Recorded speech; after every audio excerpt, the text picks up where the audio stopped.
Hari Om, Bhagavad Gita, Chapter 8, Akshara Brahma Yoga, Imperishable Brahman, Recapitulation. Gurur Brahma, Gurur Vishnu, Guru Devo Maheshwaraha, Guru Sakshat Param Brahma, Tasmai Shri Gurave Namaha. This chapter, 8th chapter, opens with questions by Arjuna to Bhagavan Krishna. In the end of last chapter, Bhagavan Krishna used some spiritual jargons according to Arjuna. Arjuna did not understand those terms. Immediately, he asked Bhagavan Krishna to explain those terms. In verses 1 and 2, Arjuna asked Bhagavan Krishna 7 questions. Hare Krishna, what is Brahman? What is Adhyatma? What is Karma? What is Adi Bhuta? What is Adi Deva? What is Adi Yajna? Then Arjuna asked pertinently one question, very important question. Maybe all of us will be interested in knowing that question, the answer to that question, because it looks like a shortcut. Hey Krishna, how anyone can know you at the time of death? It looks very difficult. That is what he asked. Bhagavan Krishna was very impressed by the questions of his student, Arjuna. We all of us know it is a one teacher, one student school. Bhagavad Gita was given by one teacher to one student, nobody else. So Bhagavan Krishna proceeds to answer the questions. In verses 3 and 4, he said, Brahman is imperishable. He is changeless. Brahman was there in the past, it is there now, and it will be there in the future. Forever it will be there. Brahman is present in all living beings. The presence of Brahman in the body is called Adhyatma. Bhagavan Krishna says, Karma is, for the third question. Second question is, if the Brahman present in all the body is called Adhyatma. Third question, Bhagavan Krishna says, Karma is action. It is cause and effect policy of nature, because of which all beings are born in this world. Then fourth question, he says, everything that is subject to decline and perishable in this world is called Adi Bhutam. Then fifth question, Adi Deva is the Devas present in the body. The nose, eyes, ears cannot function on their own. There is something present behind them, because of which we are able to perform, or they are able to perform their functions efficiently. That something behind the nose or ears, because of which they are functioning effectively, because of whose presence everything is working, that is called Adi Deva. Then Adi Yajna is the Lord of sacrifice. Bhagavan Krishna says, I am present in the body as Lord of sacrifice. After defining all the terms, Bhagavan Krishna gives a promise in the 5th verse. He says, whoever it is, while departing from the body, remembers me, and me alone, he will surely gain me. Hey Arjuna, do not have any doubt on this. That is verse 5. Antakale cha mameva smaran muktva kalevaram yaprayadi samadbhavam yadi natyatra samshayam. Bhagavan said in the 5th verse. Then the question is this possible? Remembering Bhagavan Krishna at the time of departure from the body. It looks very easy, because a very shortcut method. So all of us will think we can do whatever we want till the time of death. At the time of death, we will remember Bhagavan Krishna and escape from all the sufferings of this world, and in the next Janma also we will not be born. Then we saw the explanation given by Kanchi Paramacharya. He says, The words cha and eva makes all the difference. There are two conditions in given by Bhagavan Krishna. That is, even at the time of death, even that is important. If you remember me throughout your life, that is not enough. Even at the time of death, that is one condition. Secondly, you must think only of me. You should not think about anything else. That is the second condition. Because generally what happens as the age increases, then naturally the number of worries increases manifold. So many worries will come at the. I am also a little old, cross the senior citizen, qualified senior citizen. But still moving forward, I will also have so many problems. So many thinking will come. So hence remembering Bhagavan Krishna at the time of death, it is not very easy as we think. Kanchi Paramacharya gave a technique. Every day going to sleep is actually dying for that day. Nitya Pralaya. Hence, chant the name of Bhagavan Krishna till you sleep. Practice this every day without fail. No other thinking should be there. This practice will help you at the time of death. This is what Kanchi Paramacharya said. In verse 6, Bhagavan said, whatever one wishes at the time of giving up this physical body, that alone that fellow will get. As you think, so you become, is the logic behind it. Why Bhagavan gives such a promise? It is for fulfilling the death wish of a person. We have seen that when the government can fulfill the death wish of a convict, which is far less in power when compared to the supreme power of Bhagavan Krishna, why not the supreme cannot promise and say your death wish will be fulfilled, and he will fulfill it also. Whatever you think at the time of death, you will become. To remember Bhagavan Krishna at the time of death, in verse 7, Bhagavan Krishna gives a clue to Arjuna. What is that clue?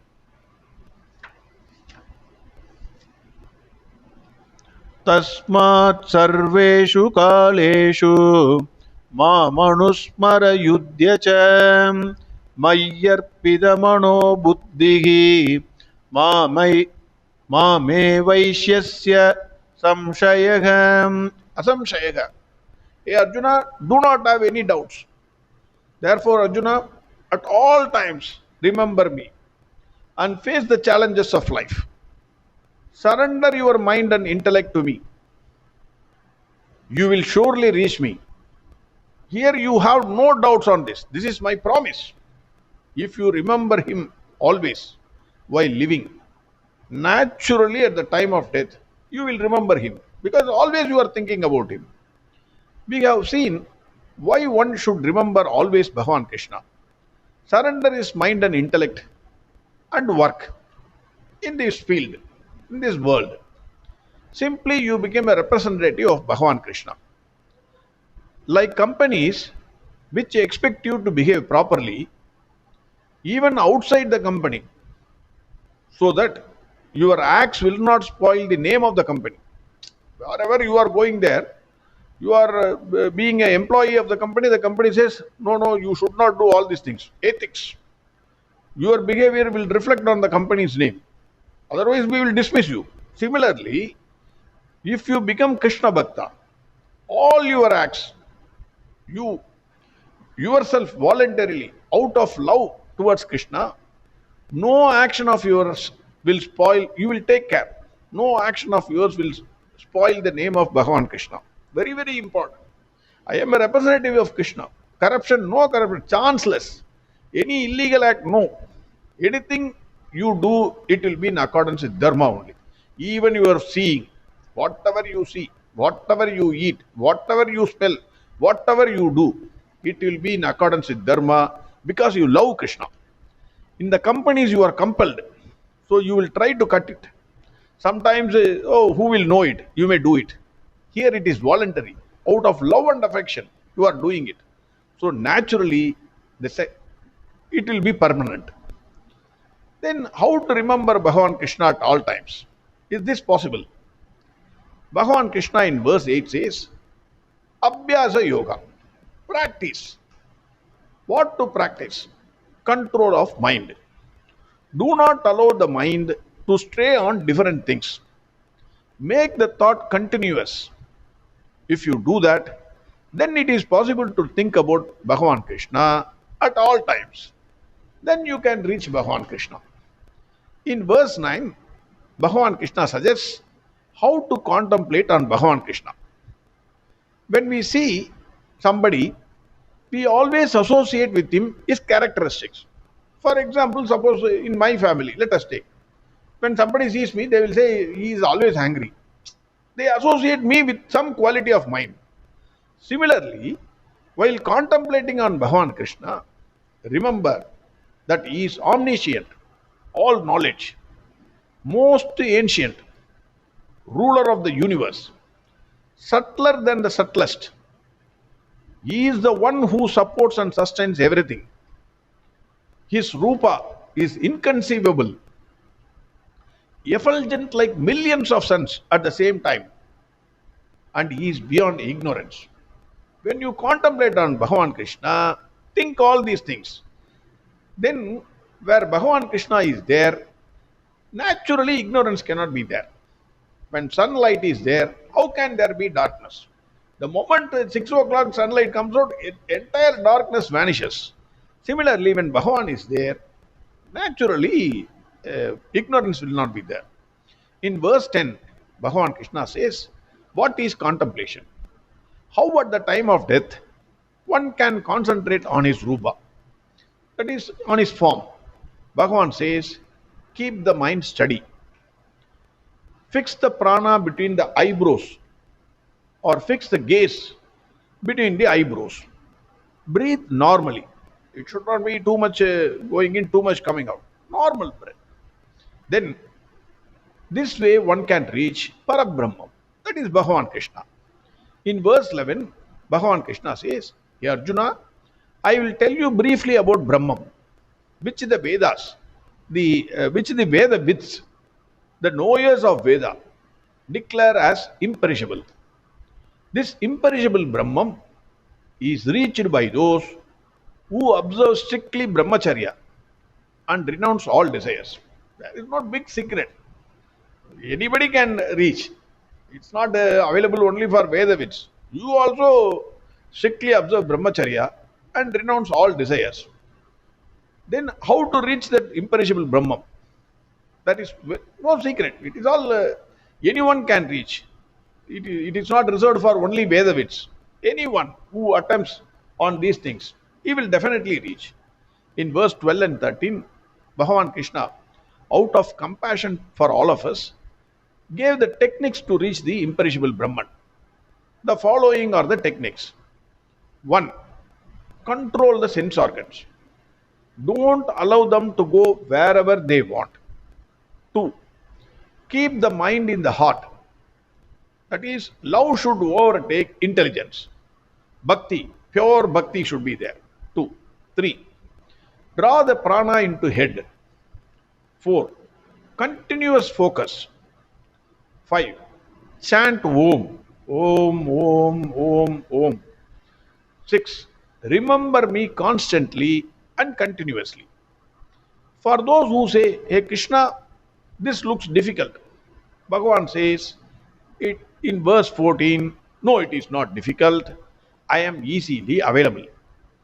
Even car driving is difficult. Everything is difficult unless you practice it for a long time. Bhagavan Krishna says, constantly and continuously remember me in all work. Do not think of anything else. Once you practice this, I am easily available. Then the question is, why should I reach you, Krishna? What is the use? I am enjoying here. What is the benefit of reaching you? Bhagavan Krishna in verse 15 says, having reached me, there is no rebirth for you.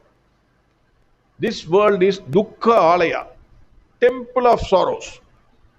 If you do not reach me, janma after janma, every janma, you will come and cry, Hey Krishna, why are you punishing me so much? I can't help that. What you sow, so shall you reap. Reach me, then there is no birth, no dukkhalaya, no return to dukkhalaya. In verse 16, Bhagavan Krishna clarifies that worlds up to Brahmaloka are subject to rebirth. But the one who reaches me, that is Bhagavan Krishna, will not have rebirth. Bhagavan Krishna says in verse 17 that Brahmaji's one day is equal to 1,000 yugas and one night is equal to 1,000 yugas. Those who know this know what is day and night. Why suddenly Bhagavan Krishna says about Brahmaji's life here? Even though he said, even if you reach Brahmaji's loka, you will come back. Suddenly, why he says that? It looks to me, what I think is, Bhagavan Krishna wants to drive the point that our life is like the flies that come in the night during rainy days and die within 2 hours. We look at those flies sympathetically. Oh, it has only 2 hours of life within which it is born, grown, procreates, and dies. Brahmaji will also look at us like that only. So there is no time to waste. Start now. Already for me at least 60 years have gone. So for others you have to calculate on your own. In verses 18 and 19, Bhagavan Krishna explains the creation of this world. He says that on coming of day, the manifest world comes into existence from the unmanifest. And at the coming of night, the manifest world dissolves in the unmanifest. Bhagavan says, the very same beings are born again and again helplessly. Cycle of births and deaths. Then in verse 20, Bhagavan Krishna says, there is one more unmanifest, which is higher than the unmanifest, which is eternal. That unmanifest never gets destroyed. And even if everything else gets destroyed, that unmanifest will remain forever. We saw the example of mango seed, which lies there for 6 months. When there is a rain, then it sprouts. The mango seed was surely unmanifest at that time. But within that mango seed, there is one more unmanifest, that is life, which was preserving that unmanifest. That life principle is always eternal.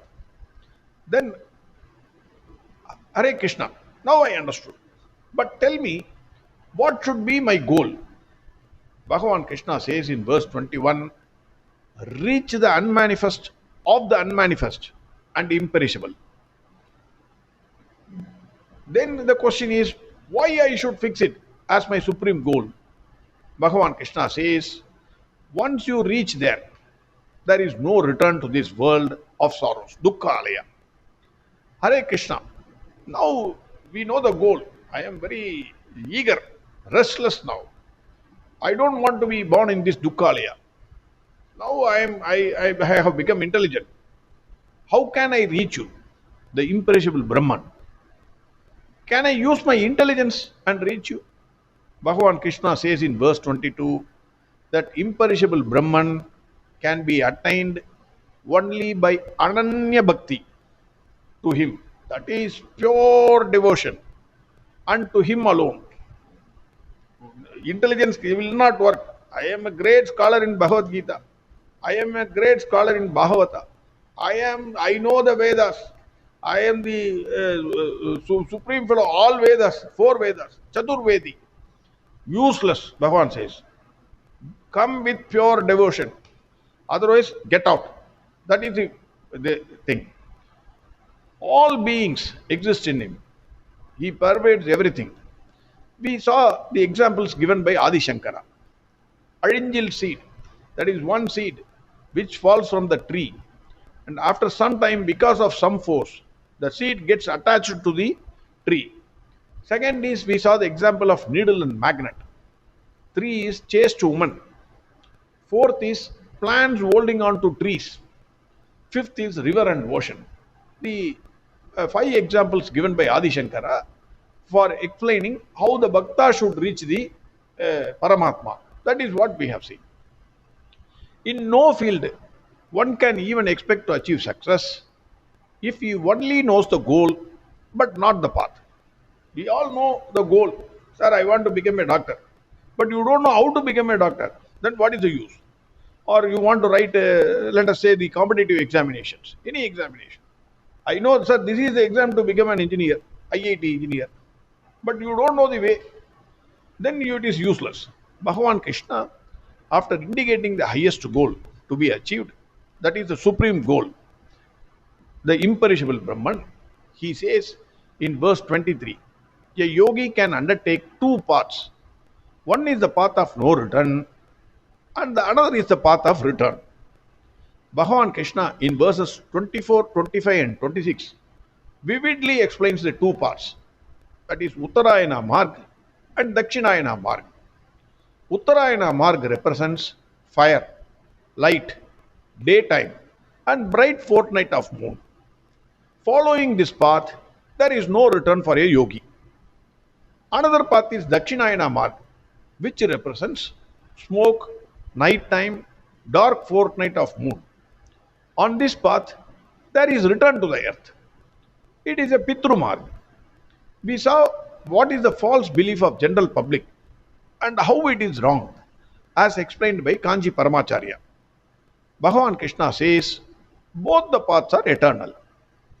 After explaining the paths, Bhagavan Krishna in verse 27 says, a yogi, knowing both the paths, he will not get deluded. He knows which path, if you follow, where you will go. That is, he knows the exact path to be undertaken by him for reaching the Parabrahma. Bhagavan Krishna advises Arjuna to be in yoga at all times. Yoga yukto. That is what Bhagavan Krishna said. Bhagavan Krishna in verse 28 declares that a yogi goes beyond the punya that is obtained by the study of Vedas, performing various rituals and the disciplines and doing of charities. That is, the yogi reaches the imperishable Brahman, Bhagavan Krishna. He will not return to this sorrowful world. So, this is how the chapter ends. The last verse. Vedeshu yajneshu tapassu chaiva daneshu yat punya palam pradishtam atyeti tat sarvamidam viditva yogi param stanamupaiti chadyam. This way Bhagavan ends chapter 8. Harihom Sarvam Krishnarparamatsu. Om Tat Sat. Narayana Narayana Narayana Narayana Narayana Narayana Narayana Narayana Narayana Narayana Narayana Narayana Narayana Narayana Narayana Narayana Narayana Narayana.